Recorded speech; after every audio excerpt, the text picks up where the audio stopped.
Okay po, hello. Magandang gabi. Ayan, magandang umaga, no? Kung saan panig po tayo ng mundo at grabe, no? Napakalakas ng ulan. Ayan, sinasabayan pa po ng pagpapakawala ng tubig ng mga dam. So, ayan, medyo kabakabado tayo ngayon, ano? Ito sa ating kinalalagyan at baka, eto, tumaas na naman ng ulan. Ayan, ang baha pala. Ayan, at umiingay kayo naririnig ha. Yan po ay dyan sa bakanting lote namin. Ewan ko kung ano naman kanila mga binabagsak. Ito mo, nag-flip na. Uy, ang ganda ako. Two of Cups. Ayan.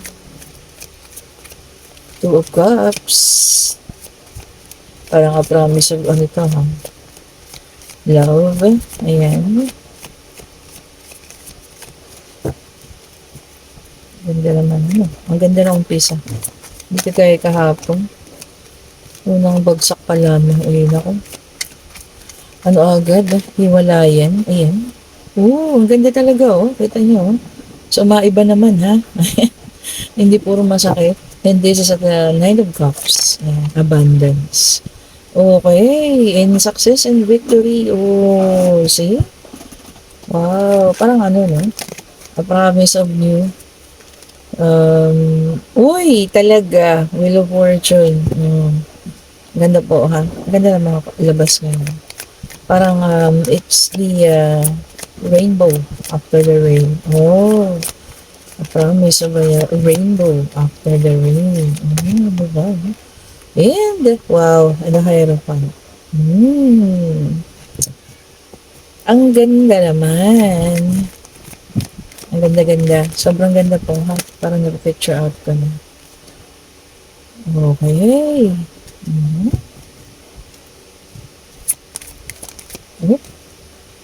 Wow. Talaga naman po. Ayan ha. Ayan, meron tayong the judgment. Okay, kaya ako po sinabing maganda, no? Kasi sa umpisa pa lang. So, kung makikita nyo naman, this is 8 cups. Ayan. 12 cups. Ayan, 9 of cups. And then, meron tayong 7 of wands. And meron tayong wheel of fortune, the Hierophant, King of Swords, and Ace of Wands. And meron tayong the Judgment. So, dito pa lang po, no, sa unang bunot pa lang natin ng mga baraha, nakita ko na, no, na ito po ay pagkakatuluyan. Maaaring magkatuluyan na, ha.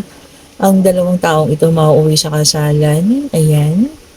Okay. Ipaglalaban siya nitong person niya.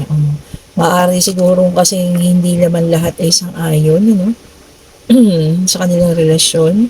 Pero ipaglalaban siya nitong ating King of Swords. Wow, yan ha. And a promise of abundance din ha.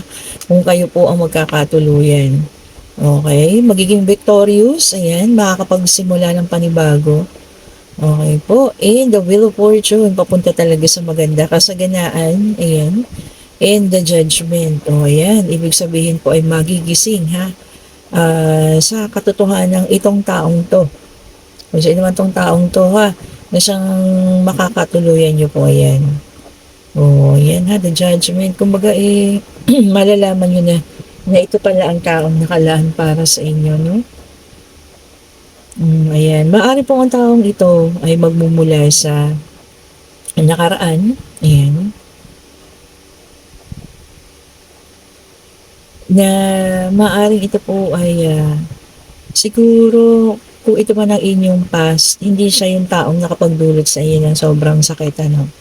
Maaaring ito ay minsan sa parte ng buhay ninyo, naging boyfriend, girlfriend ninyo, ayan. And magkikita kayong muli po, ayan. And maaaring dito na kayo, siya ay yung makakasama, no, kung single pa, ayan, maaaring magpakasal. Kung hindi man, siya na yung makakasama niyo sa habang buhay.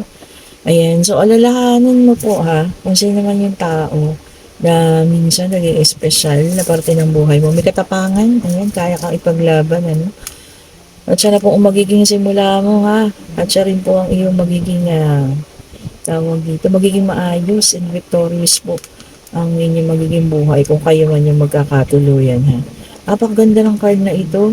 Ngayon lang po ako, nakailang reading na rin naman tayo simula nung umpisa ha. Pero ngayon lang po ako nakakuha ng ganito kagagandang cards umpisa, no? Talagang ito siguro, um, yun na nga, a promise of rainbow after rain, yan, after the rain. And ito po ay para sa akin ha, para to sa mga taong sobra-sobrang nasaktan. Ayan, yung mga nakaranas ng pagkadurog ng mga puso, ayan. O kung ikaw man nasa sitwasyon na nakakaranas ka ngayon, ano, eto, yung promise of a new beginning sa'yo, no? Maaring bagong tao, maaring din pong ito ay kakilala mo na, dating tao na naging karelasyon mo, pero itong tao na to eh, sabihin natin panandalian lamang, yun yung naging relasyon, ano? Maaring may bumalik siya, maaring bagong tao rin, ayan, case to case basis po, ha? Okay, ang ganda oh, kasi may nakikita akong kasal. Oh, 'di ba? Parang kahit siguro nagpakasal ka sa iba, ano, ayan. O eh, ano naman, nasa abroad kayo, uso naman ang mga divorce diyan, 'di ba? Feeling ko may magaganap na ganun ano. Or pwede ring union ninyo. Ayan, itong ating King of Swords na ito. Ayan, this time ano, meron ng tao may makikipaglaban sa'yo. Wow, ipaglalaban ka, ayan. Um, susundin lahat, ayan, magiging kagustuhan mo, new beginning kayo. Ayan, ayan, ikaw naman ay magigising na, no? Ganda, ganda po. And then, meron tayong Knight of Pentacles, which is an earth sign. Hardworking din po ang taong ito, ha. Aside from the fact na siya ay King of Swords, siya po ay isang hardworking na tao. So, sinasabi ko nga, maaaring a person from the past. So, i-check-check niyo lang po, ha. And then, meron din tayong The Magician in reverse. Ayan. Sabi po dito, ikaw naman ay mawawala ng confidence sa sarili, ha. Maaaring sa susunod niyo yung pagkikita, no? Or pagkakakilala, or kung nagkakilala man na kayo ngayon, mawawalan ka rin ng self-confidence. Bakit kaya? Baka namang kagagaling mo rin din sa isang napakasakit na relasyon, ano? Tapos, itong timing naman to sa pagkikita niya ng taong ito, siya naman, siya naman pagdating niya, kung saan hindi ka pa maganda, o, di ba? Hindi ka pa nakapag-totally heal. Oh, di po ba, no? Ayan. So, i-check-check niyo po, ha? I-check-check ninyo ang inyong mga messages dyan. Baka meron na nagpaparamdam, ha? I think this is somebody po talaga from the past ninyo, ha? Ayan. Na magpaparamdam ulit. And feeling ko, siya na ang makakasama ninyo, no? Nakalaan po para sa inyo. Wow, somebody from the past. Sino kaya ito? And of course, meron tayong the justice. Ayan. Makikita mo na rin po ang katotohanan. Truth will set you free. Oh, ayan ha. So, ibig sabihin, maaaring magtapat na siya sa iyo kung ano man yung kanya sasabihin, ano? Ayun nga po pala ay air sign, air, and then earth. And then, meron tayong 8 of Pentacles in reverse. This is a fire sign. Ayan. Oh, huwag ka daw po magpanik. And sana daw po ay slow down lang ang lahat-lahat. Oo nga naman, hinay-hinay lang po ha. Huwag naman tayo magpapadalos-dalos porque dumating na nga pakiramdam mo na ito na yung tao na yun, ay magmamadali naman. O, slow down naman daw po. Ayan. Ang ganda ng reading ha, sa nauna natin. Puro dito rin sa ating first deck, ano. So, isa siyang tao masipag. Ayan. Sabi, no? And then, ikaw ay mawawala ng confidence sa muli ng pagkikita. Baka kasi hindi ka pa fully move on sa mga nakaraan mo, no? Tapos, syempre, nag-heal ka pa. Oh. And then, sabi pa dito, no? Kailangan din natin, yung katotohanan daw po ay isasabihin niya sa'yo. Siguro, maaari meron kayong, yung nakaraan, meron nangyari, at biglang nawala lang taong ito, tapos babalik ngayon. So, yun, siguro ipapaliwanag niya sa'yo bakit siya umalis. Yun. Kasi sabi nga, the truth will set you free. Yan. So, meron siyang sasabihin sa'yo po, ha? Ayun, kaya pala may dala-dala. So, maaring explanation, ha? Then, meron tayong 10 of Swords, and this is a fire sign para naman po sa ilan, ha? Oh, Yung iba daw po nakakaramdam na ng too much stress. O, ingat-ingat na po ha, too much stress. So, ayan, pagka nakaramdam na ng pagkapagod, ayan, magpahinga naman po ha. And then, meron tayong Four of Wands in reverse. Kaso naka-reverse siya ha. So, yung iba naman daw po sa inyo ay magkakaroon ng conflict. Ayan. Kung saan man po ito, no? Pwedeng sa relasyon, pwedeng sa bahay ninyo. Yung mga conflict na yan is caused by the negative energy ha. So, ayan. Papasok natin. Magpasok kayo ng tourmaline para pumawala yung mga negatibong enerhiya na yan, ha? Para positive energy lang yung mga nasa loob lagi ng bahay ninyo. Okay. And then, meron tayong Two of Pentacles. Ayan. Oh, yung iba sa inyo, multiple priorities. Oh, kailangan daw po ng time management, ha? So, ayan, kailangan i-laderize ninyo. Uunahin ninyo kung ano yung mas dapat na dapat mauna. Ayan. Pagsunod-sunurin po, ha. And then, meron tayong, Six of Swords. So, ayan, lumabas, air, earth, fire. Ayan. So, water na lang yung kulang natin, ha. And then, sabi rito ay, this is a Six of Swords. Ang ibig sabihin po nito ay, relationship ending. Oh. Yung iba talaga, meron nang iiwanan, tatapusin, ayan, bibitawan. Oh, hindi ba, no? And then, meron tayo ditong Nine of Swords. Ayan. Oh, talagang, syempre, kapag umalis ka sa relasyon na yun, hindi naman maaalis din sa atin na meron tayong mararamdam na kalungkutan, ha? Ayan, despair. Sabi nga, no? So, yung iba sa inyo, makakaramdam pa rin ng kalungkutan, ha? Okay po. Kahit tanggap naman yung mga bagay-bagay, ay malulungkot pa rin. And meron tayong the Temperance, which is a fire sign. Ayan po. Patience. Oh, yung iba po sa inyo, kailangan na mahabang pasensya. Kung para saan man yan, huwag ninyo gagamitin, ha. Kailangan po habaan pa ang inyong mga pasensya po. Ayan, pasensya po kayo sa, ayan, bahawaan niyo yung pasensya sa aso kung nag-iingay po. Ewan ko kung ano na naman yung nakita niya dito sa may pintuan namin. Kanyang tinatahulan, itong aking si Scooby. Malaking sinantenga parang Scooby-Doo. Okay, and meron din po tayong Three of Pentacles. Yung iba po sa inyo rito may kakausapin, makikipag-usap. Ayan, maaring sa negosyo ito, maaari pong sa love life. Ayan, may kakausapin kayong tao na maaari makatulong sa inyo, no? And then, meron din tayo dito Four of Pentacles in reverse. Ayan, which is an earth sign. Talagang wala pa ang water sign, ha? Yung iba raw po sa inyo magiging possessive. Kung ano man yan, bagay, material na bagay, sa tao, magiging possessive kayo, no? Kung ano man po iyon, ano? And then, meron tayong Seven of Swords. In reverse. In fairness, yung cheating natin ngayon is naka-reverse. Sabi po rito, ha, yung iba sa inyo, coming out clean. Ibig sabihin naman daw po, coming out clean, baka naman hindi totoo. Yung mga pinagbibintang natin na maaari nag-cheating. Mapapatunayan niya raw po na hindi totoo yan. 'Di ba? Kasi minsan nag-overthink din ng mga tao. Di po ba, no? Nag-overthink na tayo. Minsan kahit hindi pa nangyayari, isip natin nandiyan na, nangyayari na. Ayan ha. So, yung mga partner niya makakapagpatunay daw na nag-overthink ka lang. Di ba? Okay po, ayan. Salamat naman sa Diyos. Medyo huminto-hinto na po ang ulan, hopefully po sana umaraw na bukas. Ayan. And then, meron tayong the Fool, a new beginning. Ayan po, a new opportunity, new adventure. Puro sa pagbabago, ha. Maaring dito sa new beginning na to, ang kasama niya na dito ay yung taong bumalik sa inyo or ang taong parating po, ha. Depende na sa sitwasyon.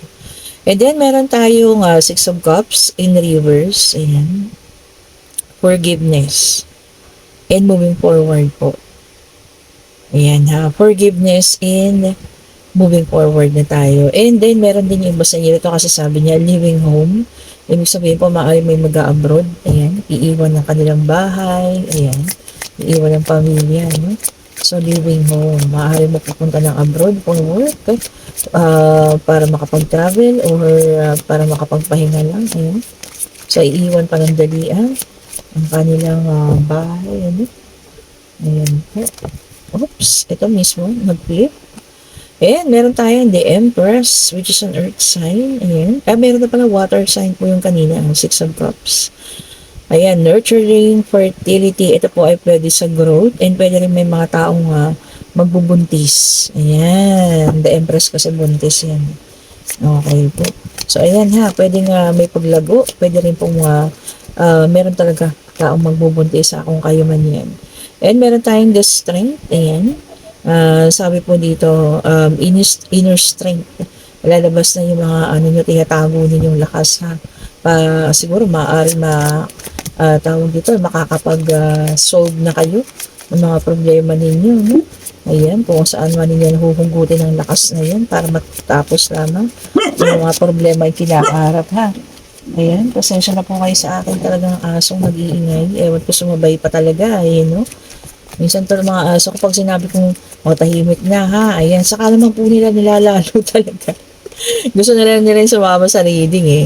And then meron tayong Seven of Pentacles. Ayan. Yung iba sa inyo makakahanap na ng long-term relationship. Oh, di ba? Ang ganda. Pwedeng long-term relationship. Ayan. Pwede rin po nga paglago sa financial na talagang matagal. Yan yung matagal nyo na magiging hanap buhay. Oh, long-term goal, long-term relationship. And then meron tayong Five of Wands in reverse. Ayan. So yung iba sa inyo mag-a-avoid sa conflict o iiwasan daw po ang mga gulo-gulo. Ayan. Gusto ng peace of mind. Ayan. Kayo mismo yung iiwas po ha sa mga ganong bagay. Oh, di ba? Ang daming kaganapan ha. And then meron tayong Four of Cups in reverse. Ayan. Oh, sabi po rito happiness is coming. Oh, by acceptance, happiness is coming. Oo nga naman, di po ba? Sa pagtanggap, yan, ang maari, talagang pag natanggap natin yung isang bagay, isang sitwasyon, doon na mag-uumpisa po, napapasok sa atin lahat ng masasayang bagay, ha? And then, meron din tayong Eight of Cups, ito din, and water sign din ito, no? Yung iba sa inyo, tawag dito, makakaranas ng disappointment po ha. Maaring sa pagtatrabaho, maaring sa bahay, sa financial, sa love life. Ayan po, depende na lang ha. And meron tayong Eight of Swords in reverse. Ayan. Ayan, self-limiting. So, maaari daw pong magkakaroon na kayo ng boundaries para sa sarili. Lilimitahan, maaring sa paggastos. Ayan. Lilimitahan ng pagkain. Ayan, pagbili ng milk tea. Kung minsan ay kung sa isang araw, twice a day. Ngayon po, once a day na lang. Ayan ha. So, ayan po magkakaroon ng limiting. Oh, di ba? Bibigyan ng limit ng kanyang sarili. And meron tayong lumabas sa Ace of Swords. Ito po, which is an air sign. Success and breakthrough para sa ilan. Magkakaroon ng new idea. Ayan po ha, maaring may pumasok na bagong idea para sa inyo. Ayan po ha, mga bagong idea yan na maaring dumating sa inyo po ha. Okay po, na maaring makatulong po sa inyo po. Okay po, and meron tayong Knight of Cups. Ito.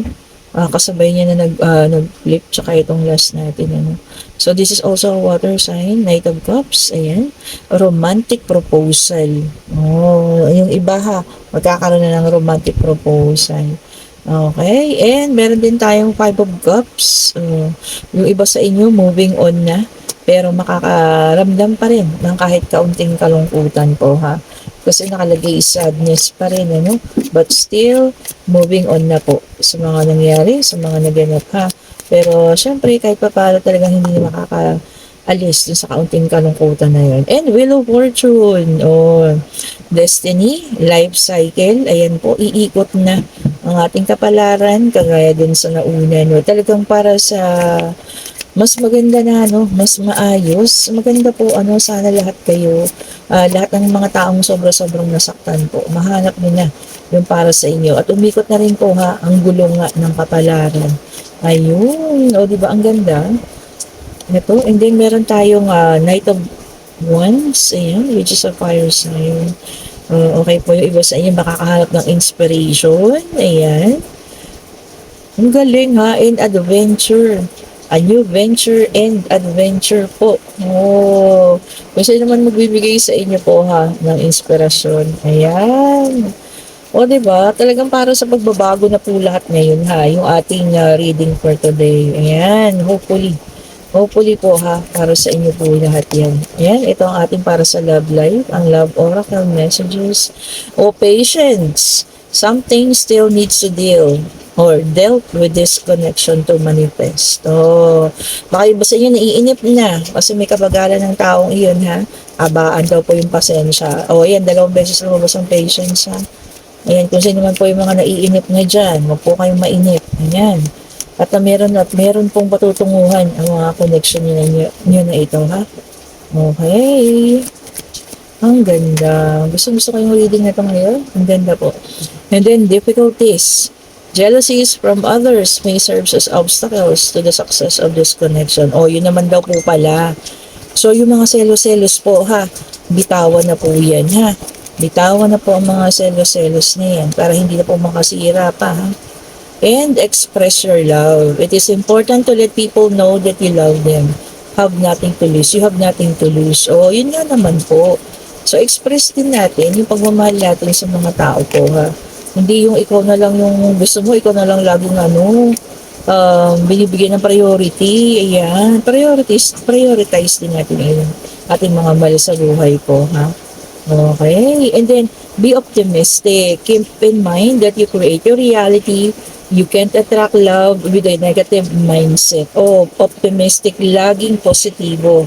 So sabi niya po, be positive. Lagi pong positive tayo, ha.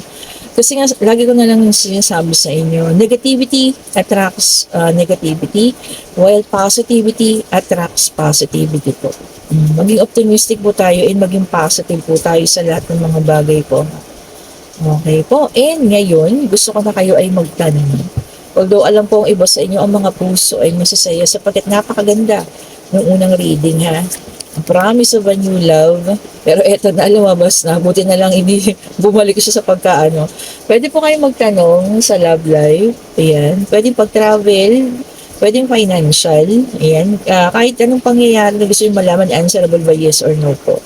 And maaari po ang sagot. And sabi ko nga, nasa inyong mga kamay po ang pagpili. Oo nga naman. Kung gusto nyo pumasok, ang bagong taong ito or maaaring taong nakaraan na ito sa inyong buhay ulit. Ayan, nasa inyong mga kamay po ang pagpili. Kaya lumabas ang ating choice. Ha? Okay po. So kayo yung pipili ng daan na gusto ninyong piliin. Maaaring kung gusto nyo malugmok pa rin sa lungkot. Ayan. Malugmok pa rin sa kaintay kung darating at babalik pa ba ang taong ito na nananakit sa inyo sa ngayon. Ayan, or patutuloyin ninyo yung mga bagong parating or yung taong muling magbabalik sa buhay ko. Okay po, ayan ha, and maybe po ang sagot. Ayan. Sana po ay at least nakapag-lift up sa atin to, no? Especially dun sa mga taong alam kong sobrang nasasaktan ngayon. Ayan. May mga sakit na nararamdaman dahil sa pagkaroon ng breakup. Ayan. Marami pa rin po eh. Feeling ko parang cycle na siya, no? Na parang mayat maya, meron taong nagkakaroon ng breakup. Ayan. Nakikipaghiwalay yung isang taong mahal sa buhay. Ayan. Parang feeling ko po ganun. So, parang cycle na siya, no? Parang hindi na po siya mawawala sa sistema natin, cycle na siya paulit-ulit, And, so yun naman, no, ang hinihiling ko lagi, sana itong mga taong to na sobrang nasaktan. Kasi hindi naman nila hiningi na masaktan sila ng ganyan, no? Minsan kagagawan din to ng ibang tao. Sana po, ayan, ito na nga, dumating na ang tunay na pag-ibig, nakakasama mo at maaaring siya pa yung talagang taong maghaharap sa iyo sa dambana at siya rin po yung taong makakasama mo na habang buhay. Di ba ang ganda? Maaari magmula sa nakaraan. Okay po. Maaari din siya po ay bagong taong paparating para sa iyo. Yan. Wala kasi akong nakitang clarification kung siya po ay bagong tao, no? Or isang tao from the past talaga. So, maaaring ito ay nanggaling sa nakaraan. At maaari din pong ito ay parating pa lang sa'yo. Ayan. And kung nagugustuhan nyo yung ating reading, ha, napaka-positive po niya today. Wednesday. Ayan, napaka-positive yung ating reading. Pag-like, pa-subscribe and hit the notification bell po para lagi kayong updated sa ating mga i-update ng mga bagong videos ha. Nagpapasalamat po pala ako sa mga nag-avail ng ating mga bracelet. Ito, commercial muna tayo. Siyempre, meron tayo dito ng rose quartz. Ayan. And meron tayo dito ng black tourmaline with evil eye. At siyempre, itong ating tiger eye. Oh, ayan. Kung napapansin po ninyo, wala na. Kasi nagkaubusan tayo ng ganito. Ayan po, hindi pa dumarating yung mga stocks ko. Ito pong lagayan. So, kung ano yung mga naka-display ko, no, yun yung pinadala ko kanina. Kaya po nakita niya tatlo na lang silang natira. Halos naubos po lahat. And doon naman tayo nagpapasalamat ano, sa lahat ng mga umorder po. Especially sa ngayong panahon na talagang umuulan dito sa amin ano, and yun nga, kabado na naman ako at baka mamaya bigla na naman tumaas ang tubig at yun nga po, na masira na naman yung mga gamit. Malaking tulong po ha, especially sa mga pagkain ng mga aso ko, ayan, sa mga pagkain ng mga pusa ko dito, ayan, yan po ay napakalaking tulong po. Okay po. Salamat po muli sa inyo. At marami po tayong stock ha. Meron pa tayong citrine, kagaya ng aking suot. Ang amethyst, ayan. Wala lang po sa lagayan ha. Pero meron po tayo niyan. Pwede po kayo mag-inquire sa akin ngayon. Mystic Tarot po. Click nyo lang. Mag-message lang po kayo sa messenger ha. Sa mga gusto rin po ng private reading. Pwede po kayo magpa-private reading sa akin kung gusto nyo ngayon. Or bukas hanggang Friday po. Ayan, wala tayong pasok. Ayan, for more clarification po. Thank you so much po sa panonood. Have a great day. Ingat po sa lahat ha, kung nasan man kayo ngayon. Mag-ingat po lahat. Bye-bye po.